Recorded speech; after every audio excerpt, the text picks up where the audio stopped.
A car mechanic duped the world's richest investors of $1 billion. He did this openly while living in a country like America. He neither dared to run away by taking loan, nor he did not do any bank robbery. Rather, he earned all this money by selling solar panels. His planning was so dangerous that even the big industrialists of the world got trapped in his trap. But what did he do?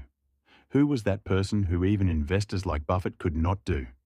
He also got trapped in his net, and above all, how his secret was revealed once again in the videos of Shinny Channel viewer Jeff Carpoff of California started a business in which both of them used to earn a living for their children as mechanics.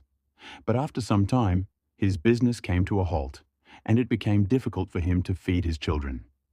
Jeff's mind was obsessed with becoming rich, so he kept doing something or the other all the time to fulfill his dream.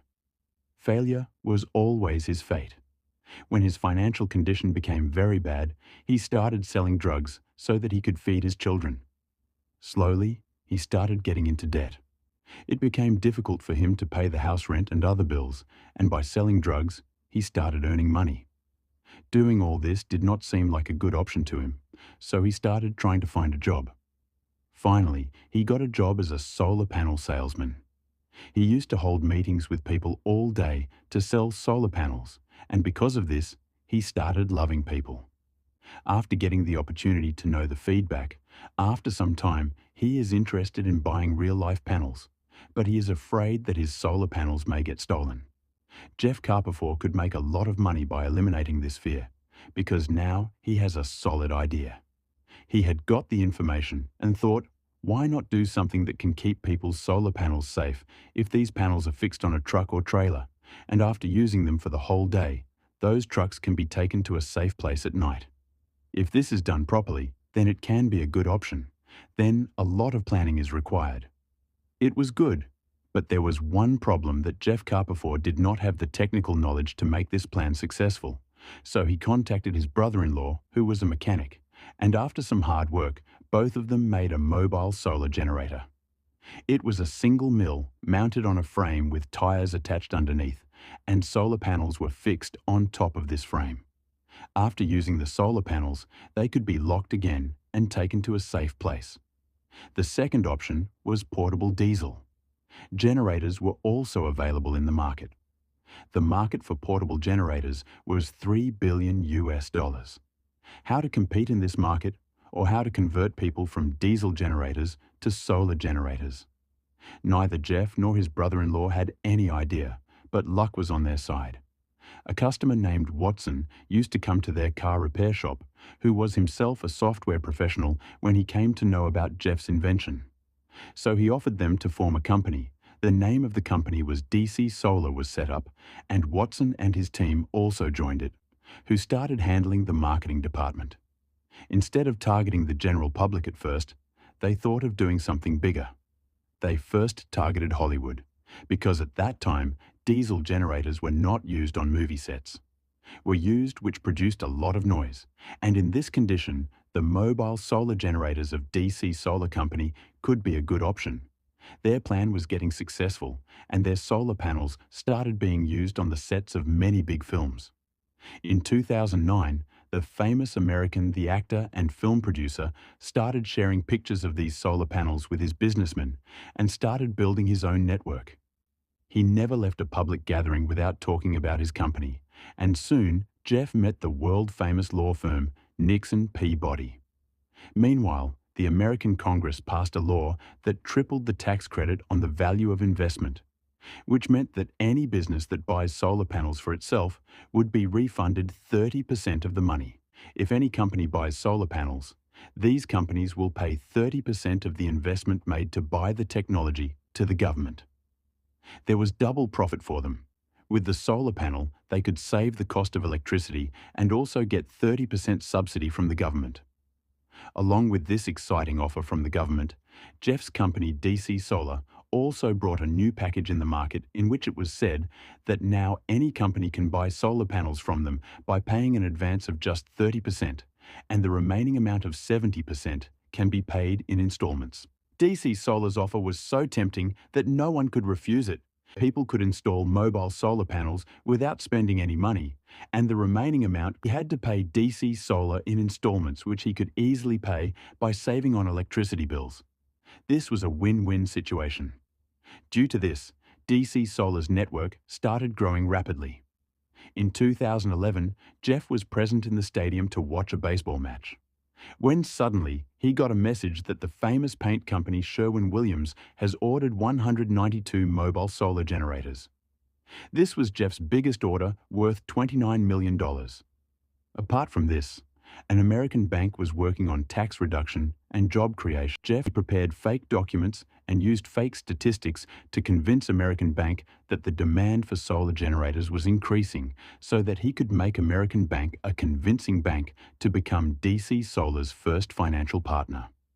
The American Bank, which became a partner, had a plan that in the next few years, it will buy solar generators from DC Solar and lease them to people, which will reduce the pressure of tax and electricity bills on people.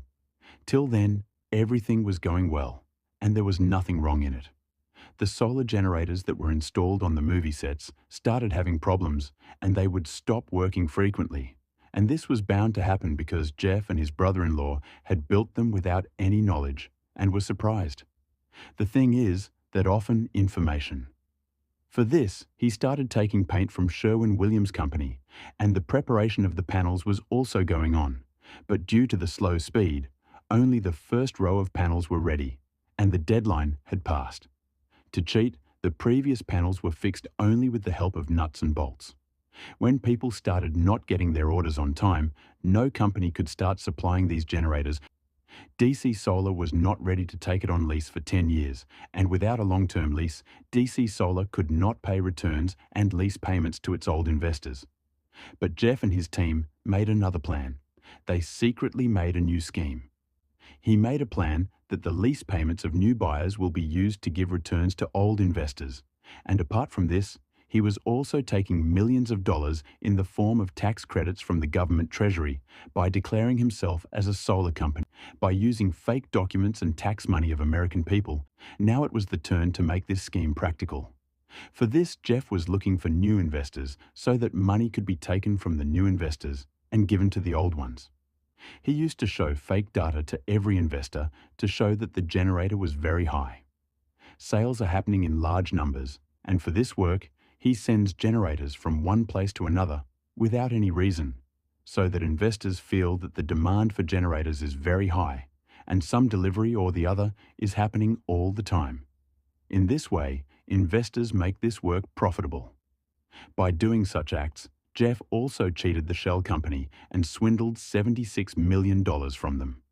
In 2014, when the IRS Internal Revenue Service tried to investigate the company, DC Solar's legal representative tried to evade them in every way.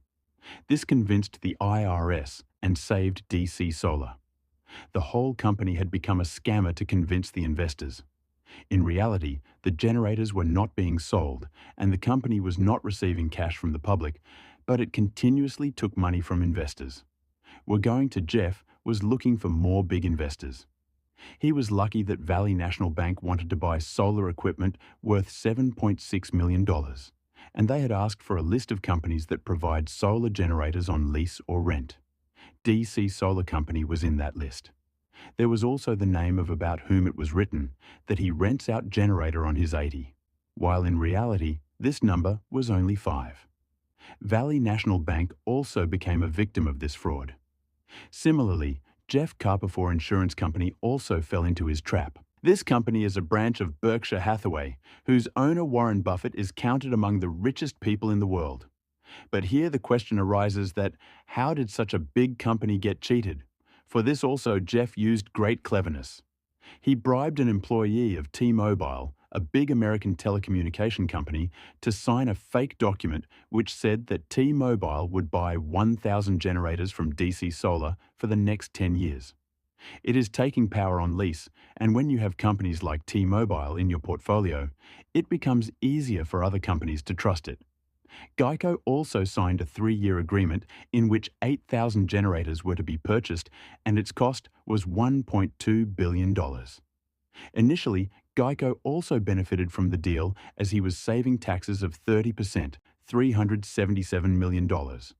But in reality, his money was being used to pay returns and lease payments to old investors while Jeff's extravagance was at its peak. He had bought countless villas, more than 100 cars, and a private jet. Now, the sponsorship of DC Solar also started appearing on cars. That means no one was able to stop Jeff. But now, nature started tightening Jeff's rope. One of the employees of DC Solar exposed the company, due to which the Security Exchange Commission and Federal Bureau of Investigation started investigating the matter, and Jeff was arrested when the fraud was proved. In the investigation conducted, it was found that Jeff Carpoff was running a Ponzi scheme under the guise of selling generators. That is, he was taking money from new investors and giving it to old ones, and this type of Ponzi schemes run only for the first few years, but as soon as the new investors start selling, the money starts flowing. The real problem begins when the number of investors decreases. In this condition, the company either runs away overnight or the owners of the company are caught. Jeff Carpoff ran a capital scheme.